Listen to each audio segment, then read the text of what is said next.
A economia, a gente fala sobre dados do mercado financeiro que trazem alertas com relação à projeção da inflação, que foi elevada de 5,79% para 5,89%. A previsão para o PIB também registrou alta. Quem traz os detalhes da notícia ao vivo para a gente é o Marcelo Matos. Bem-vindo ao Jornal da Manhã, Matos. Quais são os detalhes realmente, o que mais você conta para a gente com relação a esses números, Marcelo? Bom dia, Adriana, Daniel e a todos que nos acompanham aqui na Jovem Pan.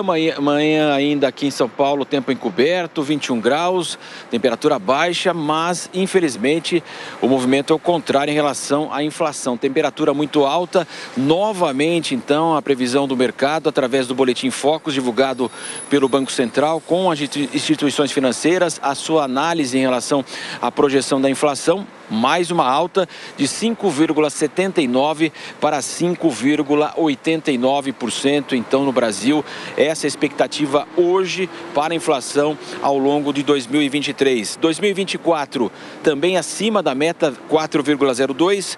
2025, 3,78%. 2026, 3,7%. Em 2023, então, está bem acima do teto já do Conselho Monetário Nacional. A meta era de 3,25%, com uma tolerância de 1,5 ponto percentual para cima ou para baixo.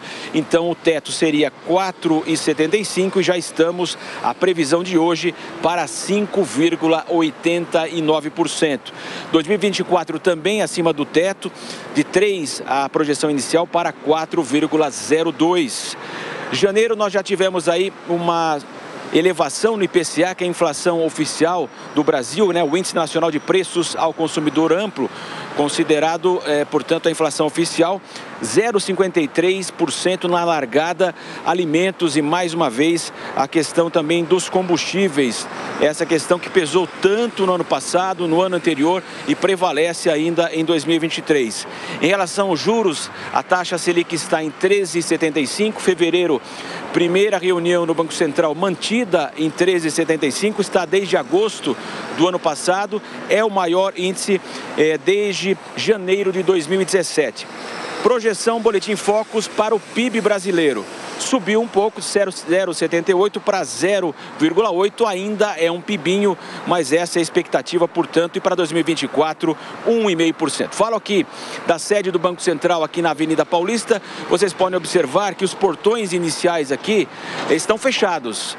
Na semana passada, tivemos uma manifestação da CUT aqui, a Central Única dos Trabalhadores, nesse processo que foi iniciado com o presidente Lula, criticando o presidente do Banco Central, Campos Neto, questionando a autonomia que foi conferida ao Banco Central brasileiro pelo Congresso Nacional, o presidente garantindo que a Selic nesse nível não vai permitir uma retomada econômica necessária e mais rápida do Brasil. Na sequência, no aniversário do PT, mais críticas de Gleisi Hoffmann, que é a presidente nacional do partido, a manifestação aqui, todo esse embate que foi aberto pelo presidente Lula em relação à taxa de juros. Semana passada aqui, falando para o mercado financeiro, o ministro Fernando Haddad garantiu que em março vai apresentar a nova regra fiscal, já que o teto de gastos foi furado para bancar o auxílio ao Bolsa Família agora de R$600 em 2023. Fica expectativa, houve uma grande expectativa no mercado, houve a reação positiva da Bolsa. Qual será essa regra, esse caminho? E fica, é claro, o presidente Arthur Lira, que participou do mesmo evento no mercado financeiro, garantiu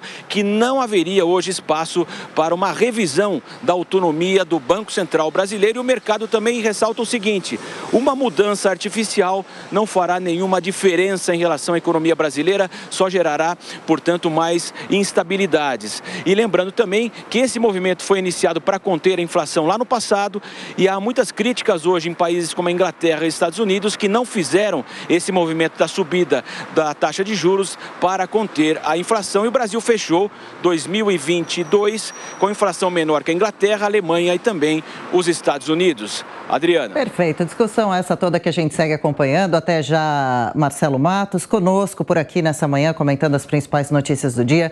Sejam bem-vindos, Diogo Schelp, Nelson Kobayashi. Schelp, começando por você, sua avaliação sobre os novos dados econômicos, divulgação do Boletim Focus. Lembrando que justamente também o presidente do Banco Central, Roberto Campos Neto, e o ministro da Fazenda, Fernando Haddad, chegaram hoje mesmo à Índia para participar do evento, a reunião do G20. Bem-vindo, Schelp. Bom dia, Adriana. Bom dia, Daniel, Kobayashi. Bom dia a todos. Esses números mostram e colocam em xeque justamente as críticas que o presidente Lula vem fazendo à política de juros do Banco Central. Esses números, com a expectativa de um aumento na inflação esse ano, elevando a expectativa de inflação, tornam mais difícil para o Banco Central justamente atender a pressão para reduzir a taxa básica de juros. É justamente com esse remédio amargo, com a taxa básica de juros, que o Banco Central tenta segurar um pouco a demanda, segurar o aquecimento da economia, para segurar também a inflação. E o que se percebe, inclusive, é que, aparentemente, a pressão de Lula, o ruído político que foi criado em relação a essas críticas, estão tendo o efeito contrário, porque além de uma elevação da expectativa de inflação, muitos bancos estão também mantendo ou revisando para baixo a expectativa de crescimento do PIB para 2023. Ou seja, a expectativa aí, na média das avaliações feitas pelos principais bancos, é de que vai ter um crescimento esse ano de 0,7%, 0,8%, que é muito pouco, é quase uma estagnação econômica. Então é um cenário bastante difícil e a justificativa, inclusive, para essa revisão para baixo do PIB está muito relacionada justamente ao ruído político gerado pelas discussões em torno dos juros e da incerteza em relação a um novo arcabouço fiscal, obviamente por causa das questões internacionais também. Kobayashi, quanto essa previsão no mercado financeiro pode estar semelhante, ter a ver realmente com a realidade para esse 2023? Elevação alta da inflação de 5,79 para 5,89 é uma alta discreta ou pode ser impactante? Numericamente parece muito pouco, Primeiro, bom dia, Adriana, Daniel, Schelp, toda a nossa audiência. É um número que numericamente parece muito pouco, 0,1, mas na economia geral, quando nós estamos falando da economia de um país, a gente sabe que isso gera muito impacto e geralmente na vida do cidadão mais pobre, da pessoa que precisa ter o seu dinheiro para a compra do mês, para os alimentos, para o consumo, enfim.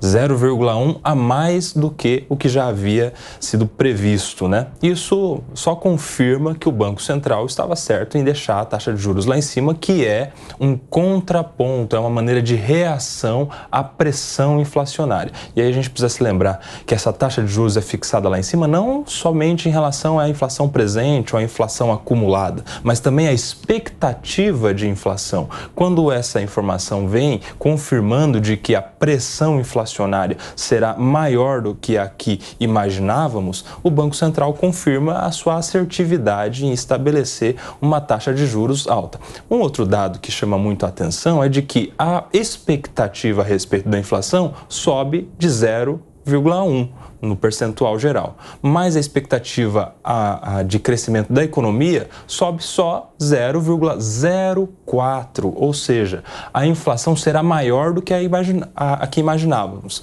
mas a economia será maior em uma quantidade ínfima, quase que inexpressiva, que é essa de 0,04. Então a gente tem aí um ano de 2023 pela frente que será muito desafiador para o mercado econômico e que o governo precisaria olhar com um pouco mais de atenção, porque um pouco dessa alta sobre a expectativa da inflação vem muito das incertezas, das inseguranças geradas pelo governo, que não deixou claro ainda qual será a regra fiscal que será proposta, que não deixou claro ainda quais serão as diretrizes, as balizas da reforma tributária que foi anunciada pelo ministro Fernando Haddad, que não deixou claro ainda se haverá ou não haverá alguma mudança no sistema previdenciário ou nas normas trabalhistas.